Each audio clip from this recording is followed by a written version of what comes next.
संस्कृति पीसीएस के YouTube channel पर आप सबका हार्दिक स्वागत है। और 72वीं बीपीएससी को ध्यान में रखते हुए एक संपूर्ण रिवीजन सीरीज हम लोग चला रहे हैं। आज उस क्रम में हमारा छठा लेक्चर है, जिसमें आज हम प्राचीन भारत से संबंधित कुछ महत्वपूर्ण जो विविध पक्ष हैं, जैसे स्थापत्य है, पुस्तकें हैं, कला स्थापत्य से जुड़ा हुआ जो भाग है, उस पर चर्चा करेंगे। तो शुरू करते हैं आज की सेशन। लेते हैं सबसे पहले पहला प्रश्न है हमारा कि बराबर की गुफाओं का उपयोग किसने आश्रय गृह के रूप में किया। ठीक है, आजीविकों, थारुओं, जैनों, तांत्रिकों। तो जैसा कि आप जानते हैं कि बराबर की जो गुफा है, इसका निर्माण अशोक और अशोक के पौत्र दशरथ द्वारा किया गया था। और बाद में इन गुफाओं को आजीवक संप्रदाय जिसकी स्थापना मक्खली गोशाल ने की थी, उनको दान में दे दिया था। यह अशोक की धार्मिक सहिष्णुता का भी परिचायक है। तो इसका करेक्ट आंसर है ए, आजीविकों। ठीक है, आगे चलते हैं, अगला प्रश्न लेते हैं। भारतीय कला में स्तूप, चैत्य, विहार का निर्माण निम्नलिखित में से किससे संबंधित है। Option A Ajivika, option B Vaishnava, option C Bauddha, option D शैव। तो स्तूप, चैत्य और विहार, इसका निर्माण जो है बौद्ध धर्म से संबंधित है। समझ रहे हैं, 4 तरह की स्तूप बनाए जाते थे, है ना।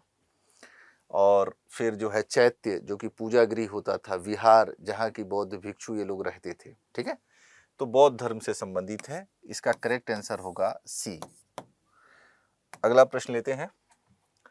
खजुराहो मंदिर स्थापत्य के निर्माण में सहयोगी थे। मतलब खजुराहो के जो मंदिर हैं, उसके निर्माण किसके समय में हुआ। तो चंदेल, गुर्जर प्रतिहार, चाहमान, परमार। तो चंदेल शासकों ने खजुराहो के मंदिरों के निर्माण में काफी सहयोग किया है।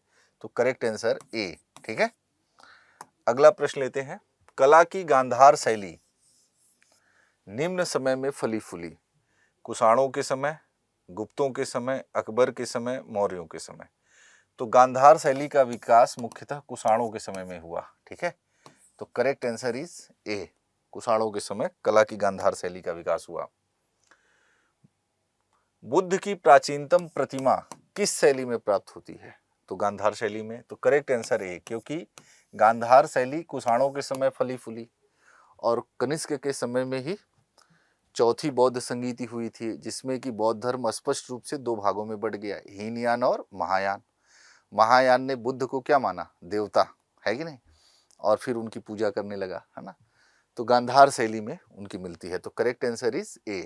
ठीक है, चलिए आगे चलते हैं, अगला प्रश्न लेते हैं।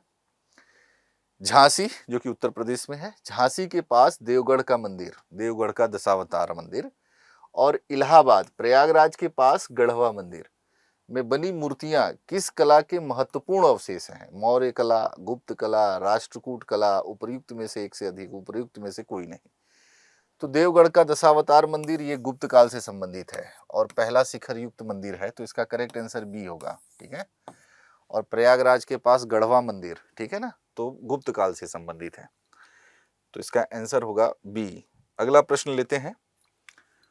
बोधिसत्व पद्मपाणि की पेंटिंग कहाँ स्थित है। अभी सब थोड़ा सा आर्ट एंड कल्चर में ना फैक्चुअल टाइप के प्रश्न होते हैं। हाँ, बादामी, बाघ, एलोरा, अजंता। तो अजंता में पद्मपाणि के चित्र अंकित हैं, पेंटिंग अंकित है। तो इसका करेक्ट आंसर हो जाएगा डी। ठीक है, अगला प्रश्न है कि निम्नलिखित अभिलेखों में से किसमें विधवा दहन का उदाहरण उल्लिखित है। विधवा दहन का मतलब है सती प्रथा, और सती प्रथा का जो पहला अभिलेखी साक्ष्य है वो 510 ईस्वी में एरण अभिलेख से हमें मिलता है। एरण अभिलेख, ठीक है, भानुगुप्त का है, गुप्त शासक, उत्तर गुप्त शासक है भानुगुप्त, उसका एरण अभिलेख है। तो सती प्रथा का पहला अभिलेखी साक्ष्य हमें एरण अभिलेख से मिलता है। तो भानुगुप्त का एरण स्तंभ अभिलेख। ठीक है, तो करेक्ट आंसर सी। ठीक है, चलिए अगला प्रश्न देखते हैं। अगला प्रश्न है हमारा, खजुराहो मंदिर स्थापत्य के निर्माण में सहयोगी थे। तो चंदेल, चंदेल शासक, गुर्जर प्रतिहार चाहमान परमार, चंदेल शासकों ने खजुराहो मंदिर निर्माण में सहयोग किया। बाराबुदूर विश्व में सबसे अद्भुत स्तूप है और इसकी मूर्ति और मूर्तिकला किसका शानदार उदाहरण है? भारत तिब्बत कला, भारत कंबोडिया कला, भारत चंपा कला, भारत जावा कला। तो इसमें उपयुक्त में से कोई नहीं, इसका करेक्ट आंसर है ई। ठीक है।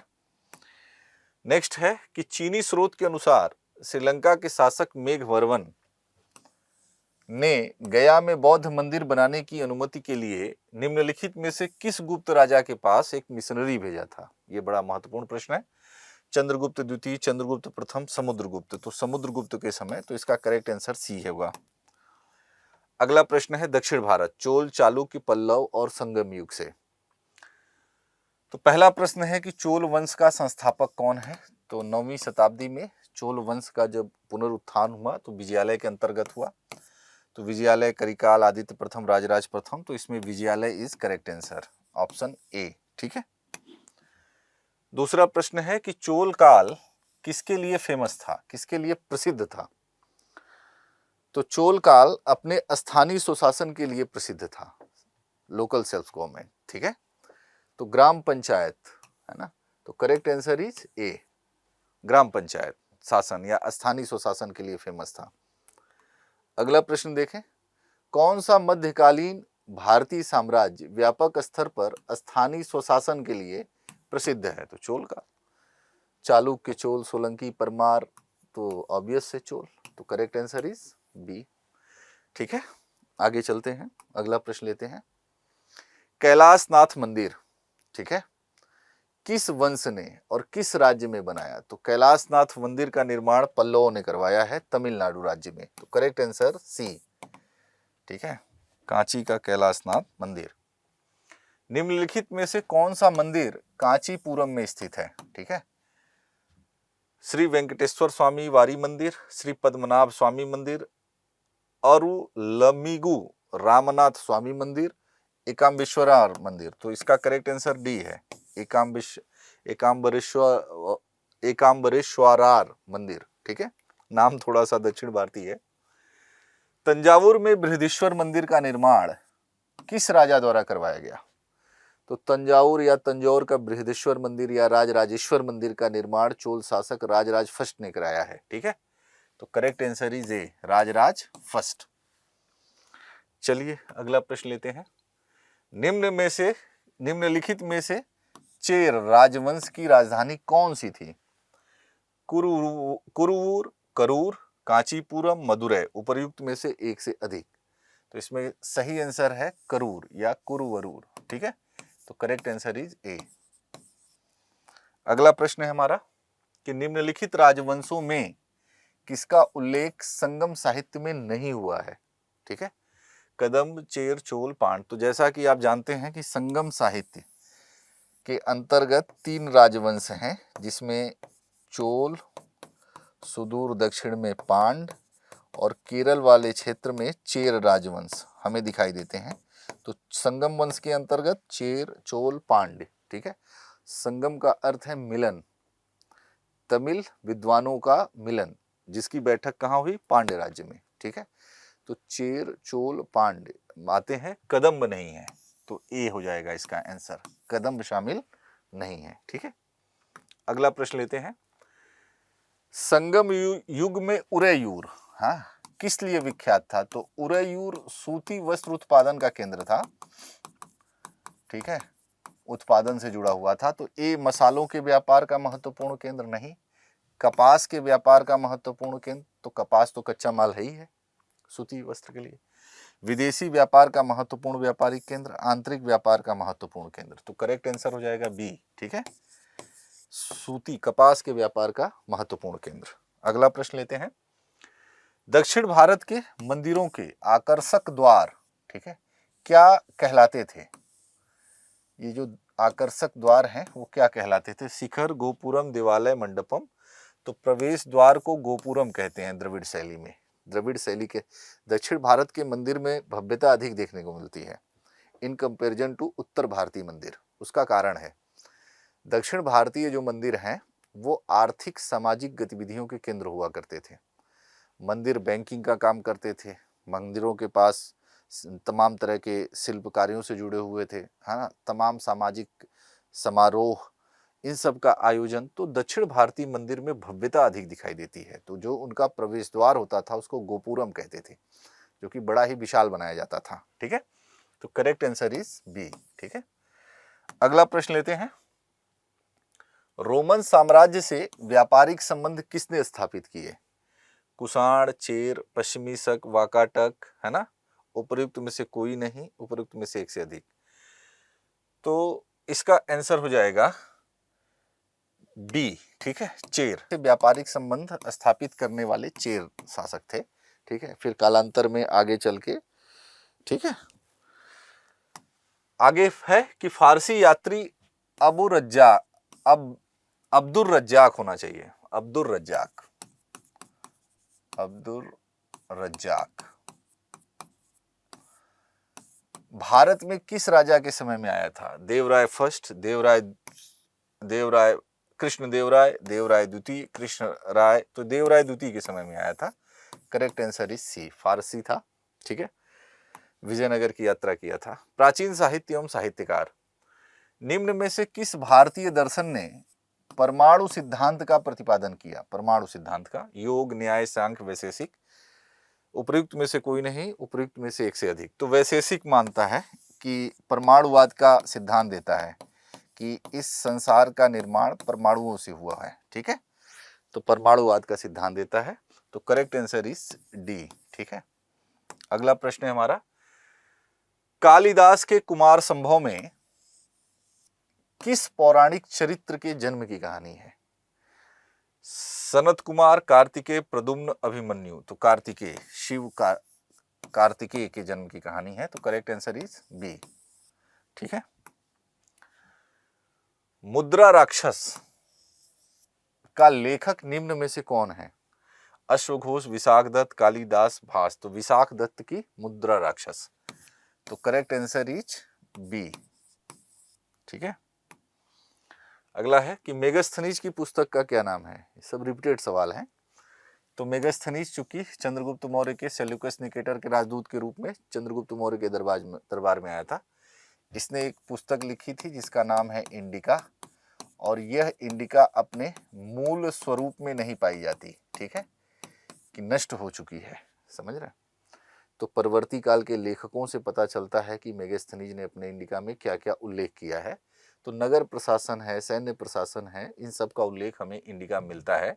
बहुत से भ्रामक विवरण भी हमें इंडिका से मिलते हैं। तो इनकी पुस्तक का नाम है indica. Correct answer is D. ठीक है, अगला प्रश्न है, इंडिका का लेखक कौन था? तो इंडिका का लेखक मेगास्थनीज था। तो correct answer is B, Megasthenes. ठीक है, विष्णुगुप्त, मेगास्थनीज, टाइमेकस, प्लिनी। देख रहे हैं कैसे रिपीट हो रहा है। सूची 1 और सूची 2 का मिलान करें। सूचियों के नीचे दिए गए कोड का उपयोग करके सही उत्तर चुनें। सूची 1 में पुस्तक है, सूची 2 में लेखक है। ठीक है, पुस्तक में बृहत संहिता, मूषिकामशा, राजतरंगिणी, विक्रमांग देवचरित, और लेखक में कल्हड़, बिल्हड़, अतुला, वारामिहिर। तो देखो, राजतरंगिणी को पहली ऐतिहासिक ग्रंथ माना जाता है और उसकी रचना कल्हड़ ने की है। कल्हड़ की राजतरंगिणी, क्योंकि तिथि के साथ इसमें इतिहास लेखन का वर्णन आता है। तो सी का वन और सी का वन इसमें भी है। ठीक है, वाराह मिहिर की बृहत संहिता, ए का 4। अब देखो, ए का 4 है ना, यहां भी है, 2 है। तो विक्रमांक देवचरित का बिल्हड़, डी का 2। अब देखो, तो करेक्ट आंसर ये हो जाएगा। और मूषिका मसा अतुला का है, तो ये आपका डी हो जाएगा करेक्ट आंसर। अब इस बार जो कूट बनाया है बीपीएससी ने, वो थोड़ा सा जटिल बनाया है, इसलिए ध्यान से करिएगा। ठीक है, अगला प्रश्न लेते हैं, कल्हड़ की पुस्तक का नाम क्या है? तो कल्हड़ ने जो ग्रंथ लिखा है उसका नाम राजतरंगिणी है। अर्थशास्त्र इंडिका, पुराण राजतरंगिणी है। और राजतरंगिणी को प्रथम ऐतिहासिक ग्रंथ के रूप में भी जाना जाता है। प्रथम ऐतिहासिक ग्रंथ माना जाता है कि राजतरंगिणी है, क्योंकि तिथि के साथ इतिहास लेखन हमें इसी ग्रंथ में मिलता है। ठीक है, आगे देखें, कौटिल्य की पुस्तक अर्थशास्त्र। कौटिल्य हैं चंद्रगुप्त मौर्य के पुरोहित हैं, प्रधानमंत्री हैं। किस विषय पर आधारित है? इन्होंने एक ग्रंथ जो अर्थशास्त्र लिखा है, इसका जो विषय है, नाम अर्थशास्त्र है लेकिन इसका विषय राजनीति शास्त्र पर लिखा गया ग्रंथ है। ठीक है, तो देख लेते हैं। आर्थिक संबंध नहीं, शासन, कला के सिद्धांत और अभ्यास, विदेश नीति, धन संचय, तो इसमें हो जाएगा उपयुक्त में से कोई नहीं। ये राजनीति शास्त्र पर लिखा गया ग्रंथ है। ठीक है, हालांकि बहुत बड़े अगर में देखें तो उसमें मंडल सिद्धांत आता है जो विदेश नीति की बात करता है, लेकिन चूंकि राजनीति शास्त्र पर है और केवल मंडल सिद्धांत नहीं है कि नहीं, केवल विदेश नीति नहीं है, तो इसलिए इसमें ई हो जाएगा, उपयुक्त में से कोई नहीं, या उपयुक्त में से एक से अधिक, क्योंकि कर वगैरह की भी बात आती है। ठीक है, ये भी हो सकता है। आगे आइए, कौटिल्य के अर्थशास्त्र में किस पहलू पर प्रकाश डाला गया है? तो राजनीति शास्त्र पर, राजनीतिक नीतियां हैं। ठीक है, तो बी इज करेक्ट आंसर। अर्थशास्त्र नामक पुस्तक का लेखक कौन था? तो अर्थशास्त्र नामक पुस्तक का लेखक कौटिल्य है, जो कि राजनीति शास्त्र पर लिखा गया एक ग्रंथ है। इतिहास के प्राचीन और मध्ययुगीन काल के राजाओं और उनके द्वारा लिखी गई रचनाओं का सही मिलान किस युग में किया गया है? कृष्णदेव राय, सम्रांगण सूत्रधार, ये नहीं है। महेंद्र वर्मन पल्लव शासक, मत्स्य विलास प्रहसन, बिल्कुल सही है, जिसमें बौद्धों का, पल्लिकों, इन सब का उपहास उड़ाया गया है। तो बी इज करेक्ट आंसर। चूंकि इसमें एक एक ही है तो बी मिल गया, तो ये एक सही है। ठीक है, बी। अगला प्रश्न देखें, पेरिप्लस ऑफ इरिथ्रियन सी किसने लिखी है? दरअसल मौर्योत्तर काल की ये जो है बंदरगाहों की सूची बताता है। पेरिप्लस ऑफ इरिथ्रियन सी एक महत्वपूर्ण ग्रंथ है, लेकिन इस ग्रंथ के लेखक का एग्जैक्ट नाम नहीं पता है कि इसने किसने लिखा है, तो लेखक इसके अज्ञात है। ठीक है, ये अनुमान नहीं है कि इसकी रचना किसने की है। ठीक है, टेसियस, प्लिनी, टालमी, स्ट्रेबो, तो उपयुक्त में से कोई नहीं, तो करेक्ट आंसर ई हो जाएगा। ठीक है, हालांकि मौर्योत्तर काल की जानकारी का एक महत्वपूर्ण स्रोत है पेरिप्लस ऑफ इरिथ्रियन सी। पृथ्वीराज रासो के लेखक हैं कल्हड़, बिल्हड़, जयानक, चंद्रबरदाई, तो चंद्रबरदाई हैं जिन्होंने पृथ्वीराज रासो नामक ग्रंथ लिखा है। ठीक है, अगला प्रश्न है, किरातार्जुनीयन भारवी की रचना है, पुस्तक किसने लिखा है? तो ये भारवी की रचना है, किरातार्जुनीयन। ठीक है, Bhatti, Shudraka, Kalidas, Bharavi, correct answer is D, Bharavi. ठीक है, अगला प्रश्न है, कुमार संभव, ठीक है, महाकाव्य किस कवि ने लिखा है? तो कुमार संभव, बाणभट्ट, चंद्रबरदाई, हरिसेन, कालिदास, तो कालिदास की रचना है कुमार संभव। ठीक है, ऋतु संहार, बहुत सारे ग्रंथ लिखे हैं कालिदास ने। स्वप्नवासव दत्ता के लेखक कौन है? तो भास की रचना है स्वप्नवासव दत्ता। ठीक है, कालिदास, भास, भवभूति, राजशेखर, तो करेक्ट आंसर इज बी, भास। ठीक है, इसमें थोड़ा सा ये फैक्चुअल मैटर है। पृथ्वीराज रासो रिपीटेड है नामक पुस्तक किसके द्वारा लिखी गई? तो चंद्रबरदाई। ठीक है, कालिदास, चंद्रबरदाई, कल्हड़, विशाख दत्त, तो चंद्रबरदाई ने पृथ्वीराज रासो लिखा है। उस स्रोत का नाम बतलाएं जो प्राचीन भारत के व्यापारिक मार्गों पर मौन है। संगम साहित्य, मिलिंद पन्नो, जातक कहानियां, प्रयुक्त सभी, तो इसमें मिलिंद पन्नो है। ठीक है, जो कि प्राचीन भारत के व्यापारिक मार्गों पर मौन है। ठीक है, मिलिंद पन्नो। आगे, हर्षचरित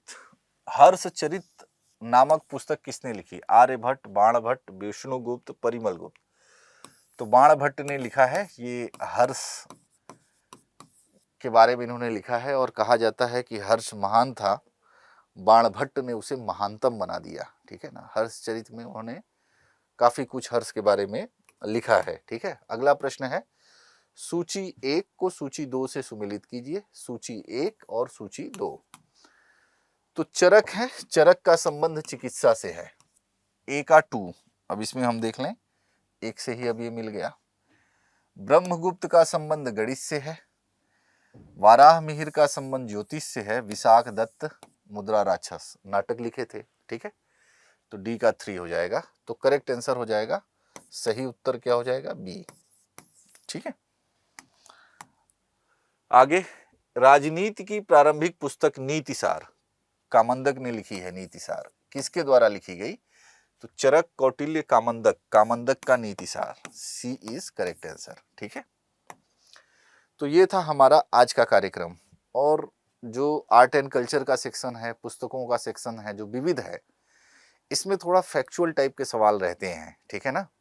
तो इसमें आपको पता होगा तभी सही उत्तर लगेगा, नहीं तो यहाँ पे अगर पता नहीं है एग्जैक्ट तो तुरंत गलत हो जाएगा। कूट वाले प्रश्नों को हल करते समय थोड़ा सावधानी देख करेंगे, क्योंकि हम उसको जो है अच्छे से समझ के इवेलुएट करके ही उत्तर लगाएंगे। ठीक है, तो आज का सेशन यहीं तक, अब मिलते हैं अगली सेशन में, तब तक के लिए थैंक यू सो मच।